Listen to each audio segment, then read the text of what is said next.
हमारा राखी बांधे जाए के बा भैया के। आई दुर्गेश भैया के तनी एगो माला से सम्मानित तंतो लइका बड़ा छ दुर्गेश भैया रोगा सामने तो सब लइके बड़ा छ तनी आई एगो माला से सम्मानित करे भाई दुर्गेश भैया आ जाए भैया हमारे बने आई एगो माला से जोरदार थप्पड़ी बजा के भाई के हम हार्दिक हार्दिक अभिनंदन करनी हो।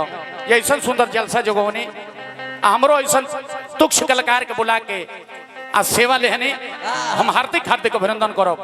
नारायण जी से प्रार्थना करब जे नारायण जी बना के राखे उहे मौगी कहतिया कि धोके हम के पजवा हो तुम मजवा मरलो ए रोजो अरे नेहिया में देहिया के सजवा देलो ए रोजो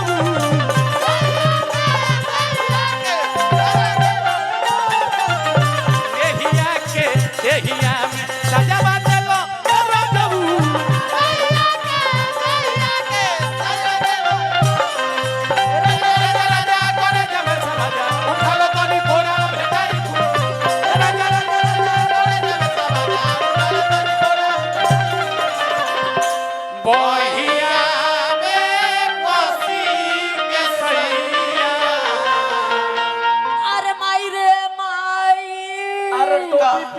बड़े पोशाक पहने के बाद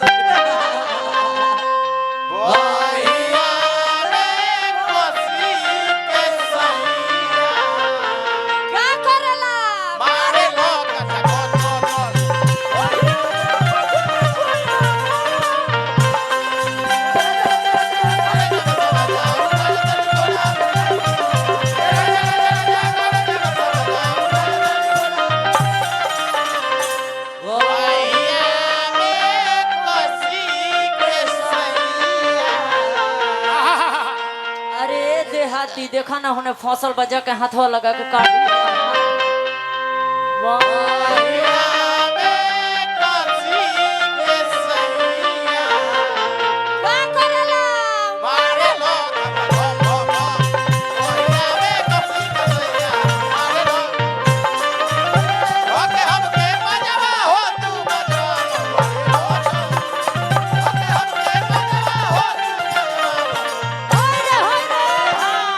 मौगी कहते के राजा जी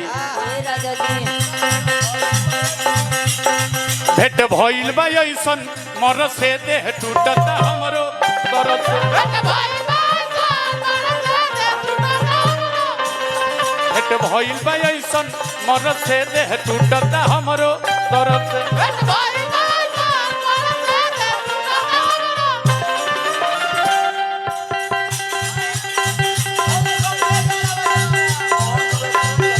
मोहन दुबे जी पूर्व प्रधान बहुत बहुत पुरस्कार दल बने हार्दिक अभिनंदन बा भेट भइल बा ऐसन मर से देह टूटता हमरो दर्द से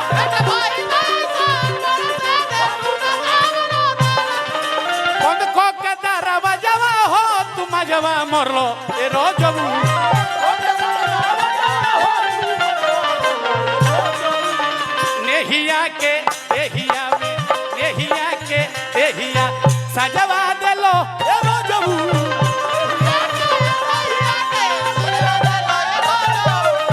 देहिया के देहिया में सजवा देलो ए रोजबू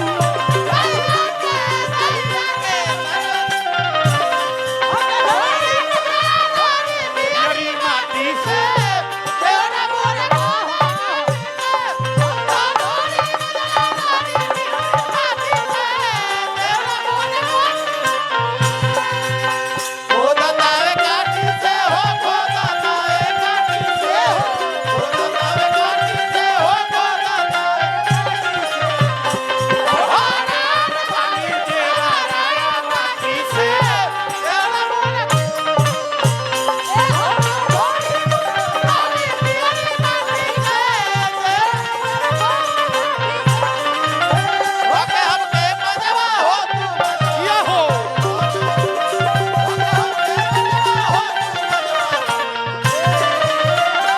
आत्माराम दुबे जी के लड़का दुर्गेश बाबू, ओम बाबू, इतिहास बा। अरे क्या बात है। हमारा मोहन दुबे जी पूर्व प्रधान जी के तरफ से पुरस्कार बा। गणेश गुप्ता गांव के वर्तमान प्रधान, रिकार्ड मतों से जीत। हम हार्दिक हार्दिक अभिनंदन करो। फिर ओम भैया की तरफ से पुरस्कार बा, हार्दिक शुभकामना बा। नारायण जी से प्रार्थना करो, नारायण जी बना के पूर्व प्रधान मोहन दुबे जी के नाम पर फिर पुरस्कार बा, हार्दिक हार्दिक अभिनंदन बा। नारायण जी बना के रखें। अब देखी कमलेश जी एबेरा भोजन करत रहे, समय देख ली सब है। हां देख ली एबेरा कौआ गुह ना खालाई भोजन महाराज तने ऊपर ब्यास हो, तने ब्यास के लक्षण सीखो। स्टेजे पर जौन मन करता तो तू शुरू कर देते रहो। हमनी के सरस्वती पुत्र है जा, स्टेज के हमनी के गलिमा बा, ए जे माई के बुलाई ले जा, ए जे माई के बुला के सब करम तू शुरू कर देते। अरे उहे खा ले। अरे जे तने खाता रे उतने होगत रे। मौगी कहतिया कहतिया कि बात मोल्लो ना एको सेज पर चढ़ गइलो तू हमरा करे बात मोल्लो ना एको सेज पर चढ़ गइलो तू हमरा करे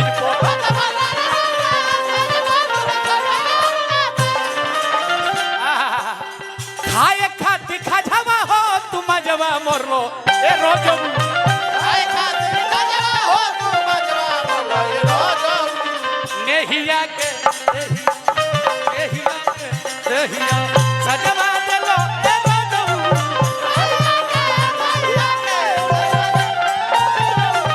नेहिया के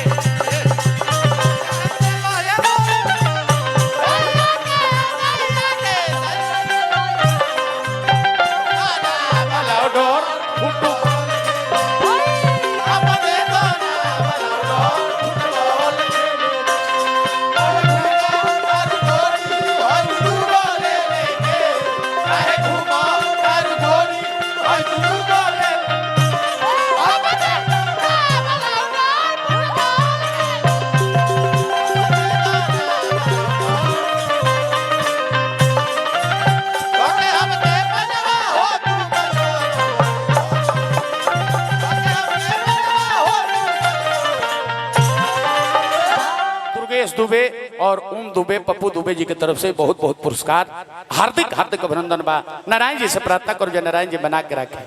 कमलेश जी के जानते नहीं कौन हाल कौन एगो कुकुर है, एगो गादा तो गदाहवा के पिछवा कुकुरा जाके ओकर एथिया चाटत हरिया ए घरे सीजन आइले बा देखते बने के निके पगलाइल और गदाहो के जे रे का करतरी अतः मजाक कोइनी हो। गदाहो को सुनू रे कुकुर रे सुनू ताक ए कुत्ता सुन ले मजाक कोइली सो हम तनी मनी मजाक को दे तो दोनों अखिया बहरी फेंक दे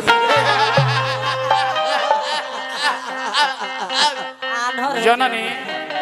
लास्ट में तनी हम सत्यनारायण जी मास्टर साहब के चाहब जे तनी यही जी खड़ा हो जाए। साइकिल चला के वो दिन 45 किलोमीटर हमारा सुदर्शन जी के प्रोग्राम रहे वो जा 45 किलोमीटर यहाँ के चल गए रहनी कुकुरा है ये तो भला तनी लगे बा तो एगो माला से हम मास्टर साहब के सम्मानित करो, जोरदार थपड़ी बजा के आशीर्वाद देव को। नारायण जी बना के राखी, आजीवन पद प्रतिष्ठा बन रहे, मनोकामना पूरा होके। अब तनी हम प्रधान जी के चाहो जय जी तनी खड़ा हो वो हमनी के छोड़ल ही जोरदार थपड़ी बजा के आशीर्वाद प्रधान जी के देव को। भगवान से प्रार्थना करो, इतना सुंदर लयदार हमारा पिताजी के भी गीत संगीत यहाँ के सुनले बने। हम हार्दिक हार्दिक अभिनंदन करो, नारायण जी से प्रार्थना करो जो नारायण जी बना के रखे। बबुआ इनका ले बढ़िया अंत में मौगी को हतिया असर होते हो नहीं खे दवैया के सुनु संदिल तू बोल करी भैया के असर होते हो नहीं खे दवैया के सुनु संदिल तू बोल करी भैया के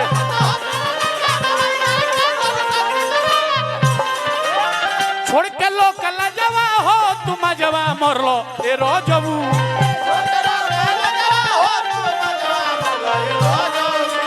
नेहिया के देहिया नेहिया के देही सजवा देलो ए रोजबू